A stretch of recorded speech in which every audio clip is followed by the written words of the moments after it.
Ngayong araw, isa na namang murang tattoo na home service ang ibibigay natin dito sa mabarkadang customer natin sa Binangonan na tropa ng flip-top rapper na si Shaboy at siya ay mahilig din mag-alaga ng iba't ibang uri ng isda gaya ng arowana na swerte daw pagdating sa pera tapos humahaba o lumalaki daw ng halos 1 metro. Bukod pa dun ay marami pa siyang ibang alaga na binanggit niya sa akin ng tawag pero nakalimutan ko na agad kasi ang dami na parang encyclopedia. Sobrang daming klase. Nakakahilo. Anyway, client requested a watercolor tattoo style lion sa kanang dibdib para daw maangas at masubukan niya naman daw ang may kulay.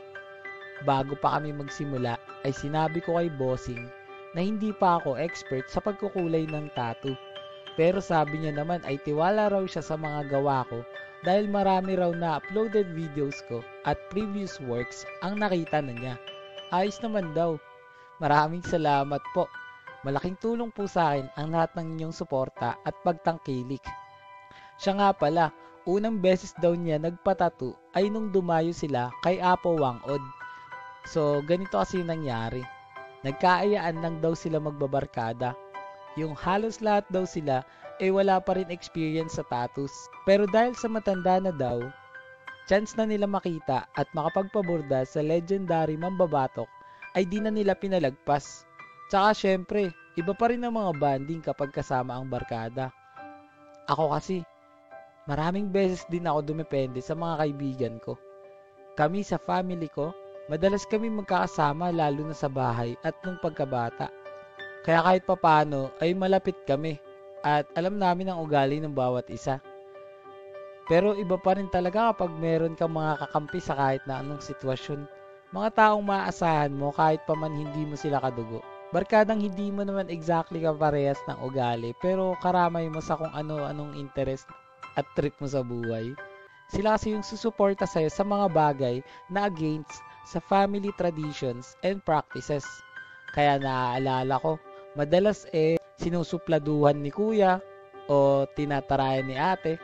Meron naman kasi talagang mga tropa na medyo bad influence. Pero ako kung minsan, kaya ko sila depensahan.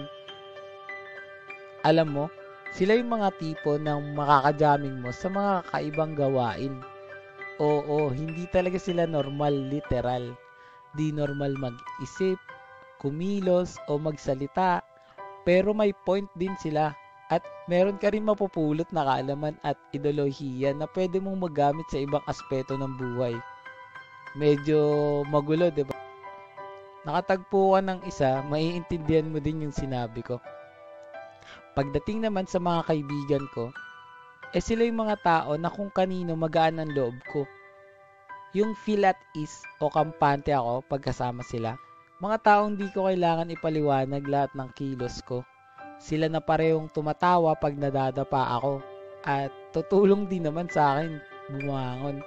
Sila din yung palaging handang makinig sa akin sa mga shit ko sa buhay. Kahit na mapamaliit man yan o big deal, mapapamilya o pag-ibig yan ng mga alalahanin, sila yung maunawain sa tuwing may pagkakamali ako at sila din yung number 1 na sisita sa mga bagay-bagay. Pero at the end of the day, hayaan pa rin ako sa kung anong trip gagawin ko. Kaya sa lahat ng kaibigan ko at mga makikilala ko pa, basta andyan kayo palagi para makitawa, makiiyak at sumakay sa mala roller coaster na buhay ko, andito lang din ako para umangkas sa biyahe nyo at handang tumulong sa tuwing kailangan mo ako. Bago pa ako mapakanta na naman dito, chance mo na to para magtanong sa akin kung paano magkakaroon ng murang tattoo. I-message mo ako dito sa FB page More Than Vlogs, message o tumawag sa cellphone number ko 0970-825-0395. Patapos na tong video, kaya panoorin at alamin na natin ang client tattoo review. Let's go! Boss, tapos na yung tattoo natin. Ano masasabi mo? Geng, geng. Geng. Goods. Rate mo, boss, 1 to 10. 11. You know? Yung sakit, 20. Ang sakit daw kasi talaga pagka-colored. Eto, tapos, ulit pa ba yan, boss? Ulit ka pa? Oo naman.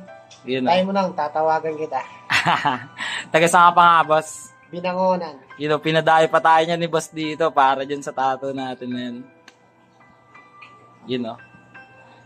Mahilig yun sa tattoo si bossing. Salamat sa tiwala, boss. Siyempre.